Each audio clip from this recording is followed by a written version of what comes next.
Cancer शरीर के किसी भी हिस्से में हो सकता है और कभी भी हो सकता है।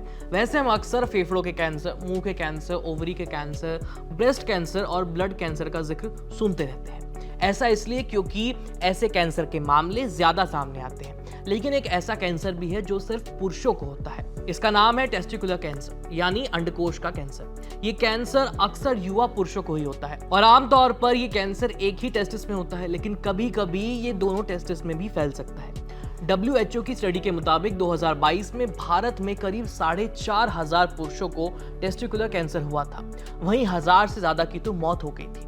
आज इस वीडियो में हम टेस्टिकुलर कैंसर के बारे में बात करेंगे और डॉक्टर से जानेंगे कि टेस्टिकुलर कैंसर क्या होता है, ये क्यों होता है, इससे कैसे बचाव किया जाए, क्या इसका इलाज मुमकिन है, और सबसे जरूरी सवाल कि अगर किसी पुरुष को अंडकोश का कैंसर हो जाता है तो क्या भविष्य में वो बाप बन सकता है। चलिए डॉक्टर से जानते हैं इन सभी सवालों के जवाब।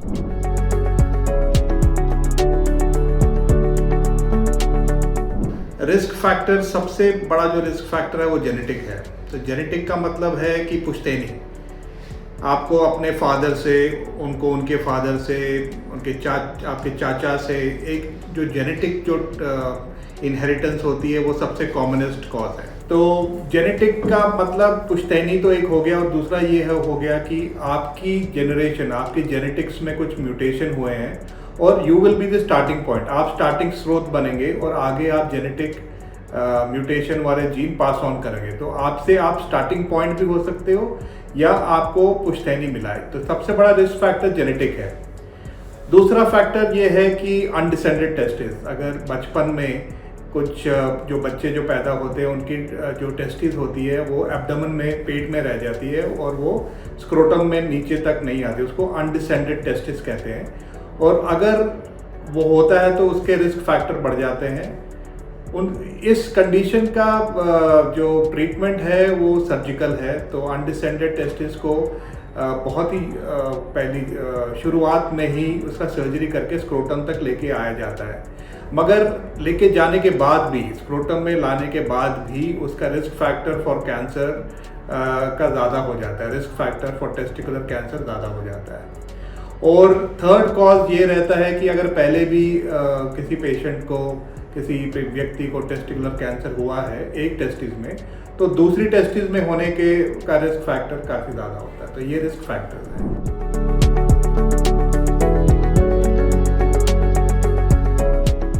ये बहुत ही इम्पोर्टेंट क्वेश्चन है क्योंकि ये जो हमारी एकदम जो यंग पॉपुलेशन है, between the age of 15 and 35, जो एकदम यंग पॉपुलेशन है, यंग बॉयज़, यंग अडल्ट हैं, उनमें बहुत कॉमनली पाया जाता है।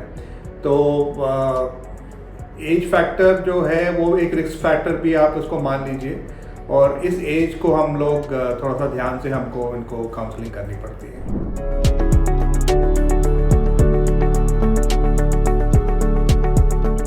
एक्चुअली इसकी बहुत ज़्यादा ज़रूरत है।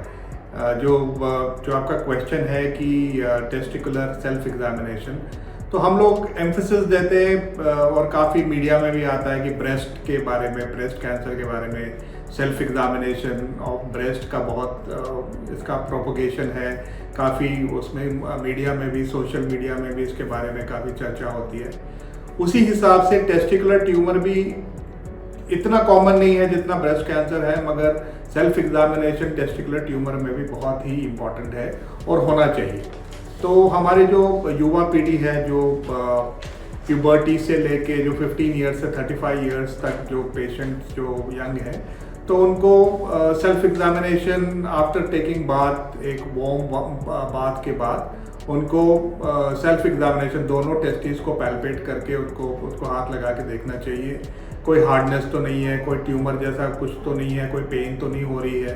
तो ये सेल्फ एग्जामिनेशन और doing it regularly every week, every day if possible is very important. So the emphasis, take home message of my talk would also, one of them would include कि self examination is very important.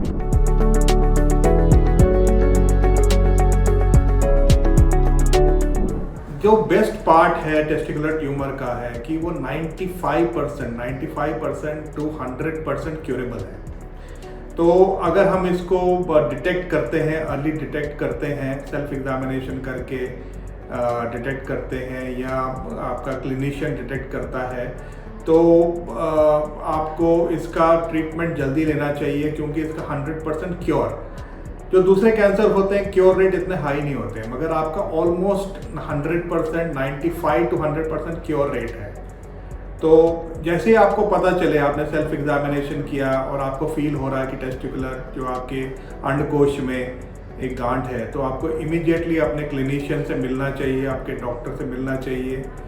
Preferably आपको एक urologist या cancer specialist से मिलना चाहिए, और उसके बाद में वो टेस्ट उसको दिखाना चाहिए, वो एग्जामिन करता है। तो उनका जो फर्स्ट जो टेस्ट जो वो करेगा, जो अगर उसको भी लगा, जो फिजिशियन को लगता है कि एक टेस्टिकुलर ट्यूमर है, तो उसका फर्स्ट टेस्ट हमारा जो वो प्रिस्क्राइब करेगा, वो अल्ट्रासाउंड करेगा।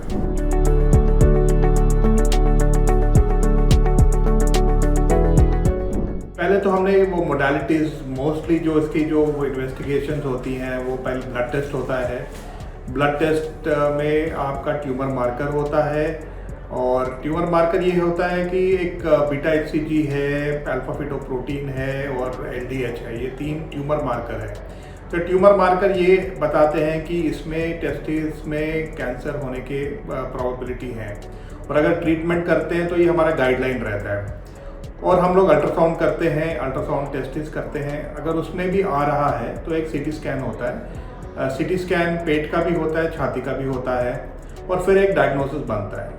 और जब डायग्नोसिस पूरा हो जाता है, तो एक चीज़ मैं इधर बोलना चाहता हूँ कि जो दूसरे कैंसर्स में, जैसे ब्रेस्ट कैंसर हो गया, GI कैंसर हो गया, हेड एंड नेक हो गया, उसमें बायोप्सीज लेते हैं, और उसमें बायोप्सी से कंफर्म होता है। तो टेस्टिकुलर ट्यूमर में बायोप्सी कॉन्ट्राइंडिकेटेड है, मीन्स उसको नहीं करना चाहिए, क्योंकि अगर टेस्टिस में आप बायोप्सी लेंगे और नीडल डालेंगे तो वो स्प्रेड होता है।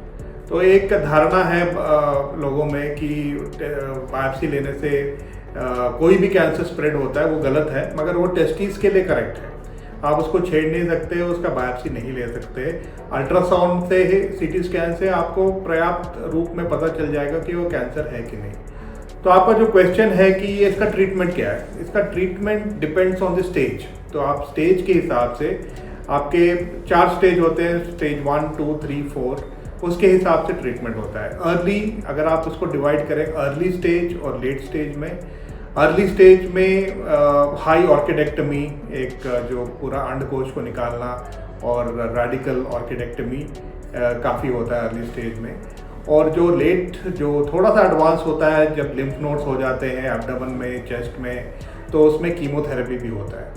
कुछ कंडीशंस में, कुछ ट्यूमर्स में रेडिएशन थेरेपी का भी रोल है इसमें।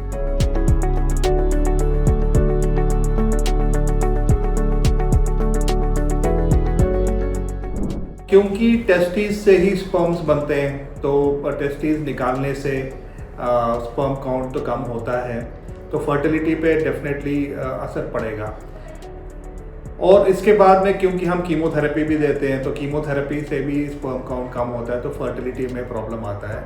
तो हम लोग ऐसे पेशेंट्स को पहले ही एडवाइस करते हैं कि वो किसी भी फर्टिलिटी क्लिनिक में जाके अपना स्पर्म बैंक में जाके स्पर्म अपना प्रिजर्व कर सकते हैं।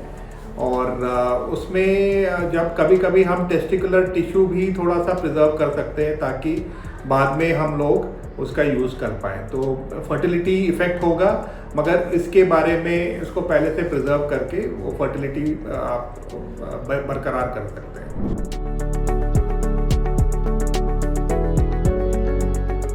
जैसे कि कोई दूसरे कैंसर में भी होता है, वैसे भी टेस्टिकुलर ट्यूमर में रेकरेंस के चांसेस रहते हैं। तो ऑपरेशन के बाद, ट्रीटमेंट के बाद, कीमोथेरेपी के बाद टेस्टिकुलर ट्यूमर 95 to 100% क्योरेबल है, मगर उसके बाद भी रेकरेंस आने के चांसेस रहते हैं।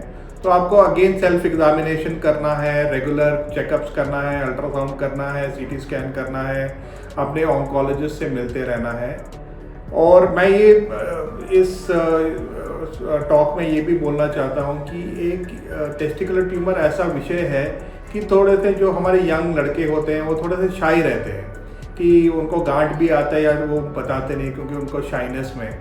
तो इसमें वो बढ़ जाता है, ट्यूमर काफ़ी बढ़ जाता है। तो मैं उनसे रिक्वेस्ट करूँगा कि अपना जो है वो शाइनेस नहीं करें, शाई नहीं होएं, और इसको आप डॉक्टर को दिखाइए, क्योंकि ये 100% 95 to 100% क्योरेबल ट्यूमर है, जो कि हम दूसरे कैंसर के बारे में नहीं बोल सकते। Thank you Ayush, thanks for calling me. तो सुना आपने, टेस्टिकुलर कैंसर युवा पुरुषों में होने वाला सबसे आम कैंसर है, लेकिन घबराने की जरूरत नहीं है क्योंकि इसका इलाज मुमकिन है और मरीज पूरी तरह से ठीक हो जाता है। और जैसा कि डॉक्टर आकाश ने बताया, 15 से 35 साल के सभी पुरुषों और युवा लड़कों को घर पर सेल्फ एग्जाम करना चाहिए। अगर टेस्टिस में कोई गांठ महसूस होती है तो शर्माए नहीं, डॉक्टर से बात करें और समय रहते इलाज कराएं। तो इस वीडियो में इतना ही। वीडियो को लाइक और शेयर कीजिए। मिलते हैं किसी और वीडियो में किसी और टॉपिक के साथ। धन्यवाद।